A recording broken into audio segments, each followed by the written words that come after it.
Today, the wealthy are on a plane that is flying into an ash cloud. They don't want to go down. They're hoping they don't go down. However, they know that now is the time to get a parachute for themselves, their family, and their business. Today we're going to talk about how we as advisors can help our clients get the right parachute. The clients who most need these parachutes tend to be located in countries where there is increasing wealth disparity. This map is a measure of wealth disparity within nations. Countries, which are in yellow to red, have the greatest amount of wealth inequality. And as we will soon discuss, their ash clouds tend to be the thickest. You will also note some cream-colored countries, where no data has been provided. Since several of these countries are experiencing an Arab Spring, it is reasonable to conclude that if numbers were provided, they would tend to be in the high inequality zone. Now let's look at what is producing the ash cloud.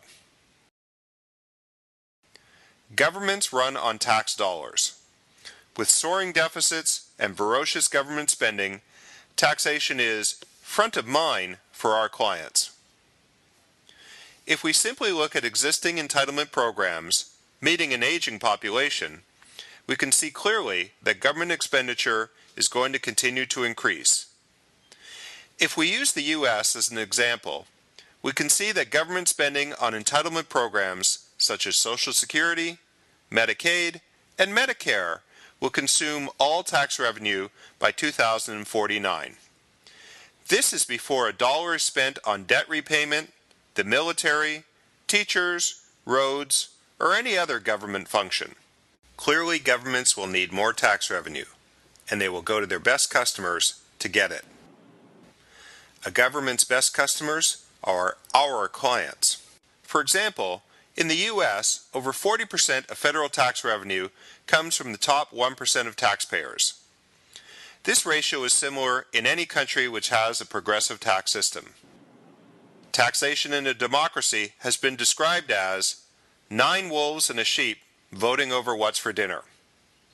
The obvious political decision will be to increase taxation on our clients rather than the general voting population. International regulatory schemes such as GATT or the Kyoto Protocol, domestic protectionist policies, national securities regulation affecting international public markets such as Sarbanes-Oxley or Dodd-Frank. Our clients and financial business lives are constantly buffeted by the winds of regulatory change.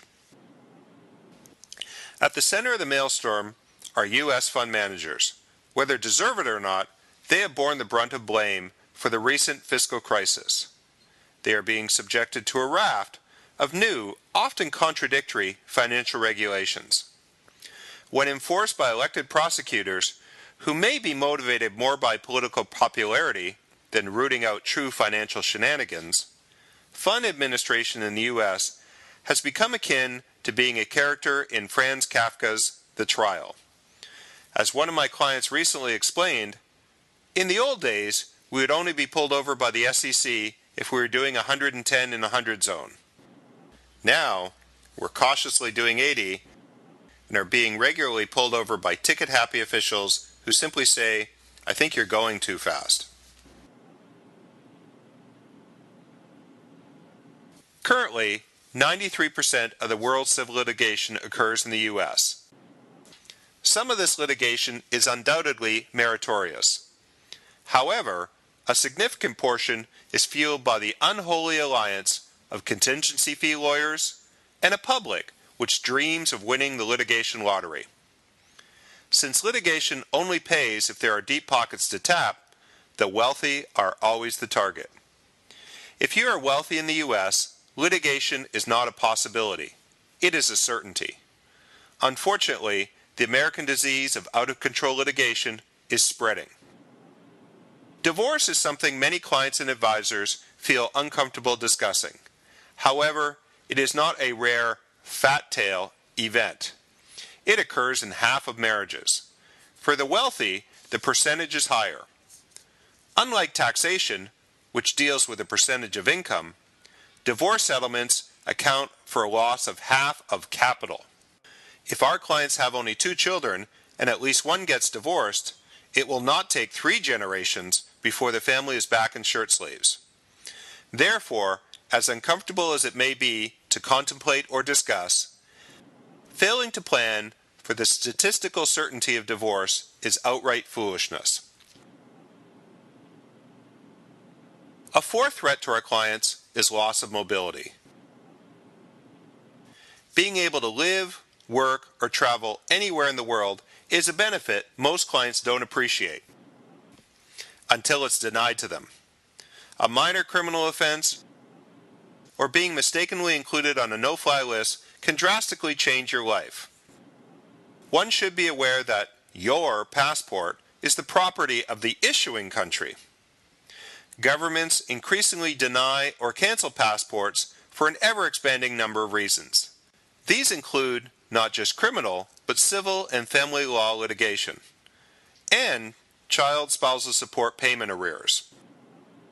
In countries like Venezuela, it is simply a blackmail tool to grab the assets of the wealthy.